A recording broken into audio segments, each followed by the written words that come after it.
最近啊，我看了一个病人，35岁女性，她有一种非常麻烦的问题，就是呢，经常喉咙、舌头发炎，有溃疡，找不到很明确的原因啊。中医看了以后呢，发现她呢手脚都发冷，说的是下寒上热有内热，每次精神压力大或者吃了辛辣的东西呢，就容易上火，这个咽喉部溃疡就会发作。有人建议他吃猪血，他发现这个猪血吃了以后好像真的能够改善他的症状，因此呢，他就来问我，这猪血可不可以长期的吃？那么猪血为什么对他有这样一个效果呢？那么猪血里面到底有什么样的营养成分？当你考虑经常要吃猪血的时候，你必须注意什么？哪些人呢要特别小心？今天呢，我们就来深入探讨一下这个话题。健康是我们最大的财富，让我们一起管好它。我是杨医师。首先，我们来看一下猪血里面到底都有什么样的营养成分。它的最大的营养就是它含铁比较丰富它是以血红素的形式存在，所以呢更容易被身体吸收。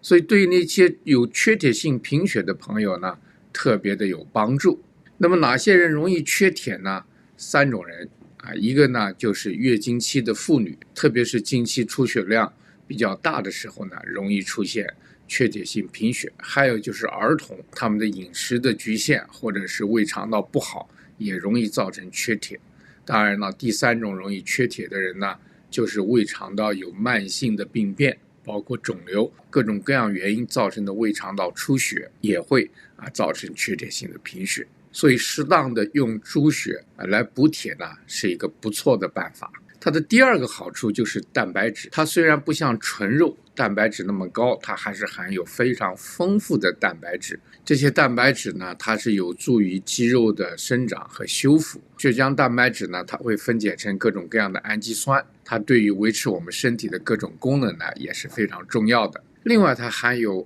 丰富的 B 族维生素，特别是 B12。还有就是锌和铜以及其他的矿物质，这些微量元素对免疫功能、骨骼健康和神经系统呢都很有好处。这个 B 族维生素对神经系统和红血球的生成呢也是非常重要的。所以从现代医学的角度来讲猪血呢的确有很多很重要的营养成分。我们这个病人他的中医师为什么建议他吃猪血呢？那么我们来看一下中医是怎么样来认识猪血的。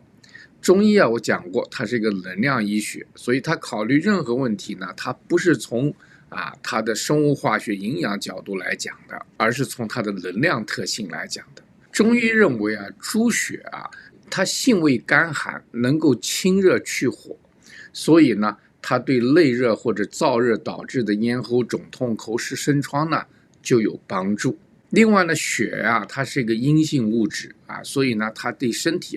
有一个滋阴润燥的作用。所以各种各样阴虚造成的干渴大便干燥猪血呢都有帮助。换句话说，人身体里面过热有2种一种呢就是阳气过盛，还有一个呢就是阴性不足，相对的就阳亢，会有虚火。从这个道理来看的话，猪血对阴虚造成的虚热比较有帮助，所以呢，它有凉血止血的作用这个止血作用还包括便血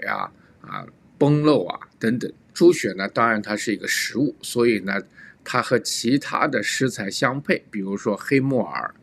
当归、红枣等等根据需要来不同的搭配。其实呢，从这个意义上讲呢，猪血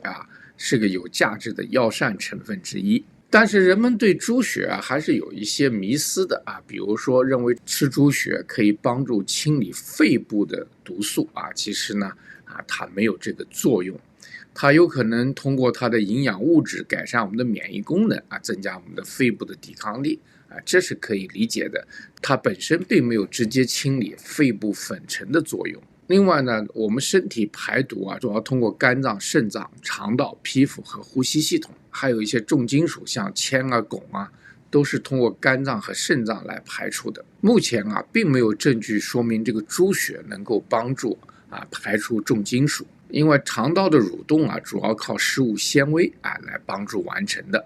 我们的猪血呢也并不含有食物纤维，所以它对肠道的运动啊影响并不很大。有人说它含有的磷脂成分啊比较丰富啊，能够增加乙酰胆碱的水平啊，提高神经细胞的联系，增加记忆力啊。其实呢，这个说法呢还是有一定的问题的，因为呢，猪血虽然含有磷脂，但是呢，它的含量并不高，而猪血本身呢，是不是直接有这种功能，也有待商榷。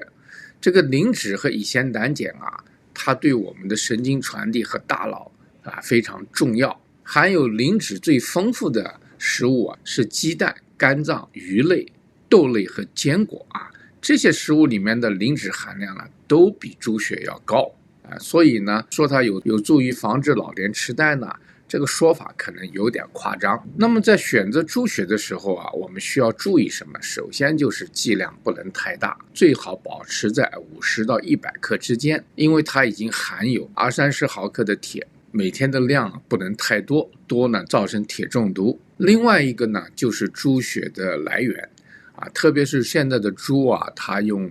人工饲养，里面呢有激素、有药物、有其他的化学物质在饲料里面，那么这样呢，它们也会被包含在猪血里面。所以呢，尽量要使用有机饲养的猪的猪血，那么可能会贵一点啊，但是呢没有其他的担心。第三个呢，猪血它有可能含有细菌其他的微生物，所以呢它需要充分的烹饪才能够保证它的安全。那么哪些人吃猪血要特别注意呢？一个就是高胆固醇和高血压的患者，虽然猪血的胆固醇不高但是呢还是有这方面的风险。另外就是肝硬化患者，蛋白质摄取太高会对肝造成压力。另外呢，上消化道有出血性疾患虽然这个猪血可以补铁补血，但是呢它也可能掩盖了你上消化道出血的症状。最后呢就是服用血液稀释剂的人，比如法华林因为它是通过抑制维生素 K 来起作用的，那么在猪血里面呢也含比较丰富的维生素 K， 可能会影响到你的抗凝血药物的效果大家需要注意。不管怎么样，猪血呢营养价值丰富，但是使用要适量，选材要小心，使用方法要正确，也使用的量要合适，就还要根据个体的健康状况进行调整。好，如果您在这方面有什么体验和高见，请在留言区跟我们分享。端粒世界守护健康，我们下次节目再见。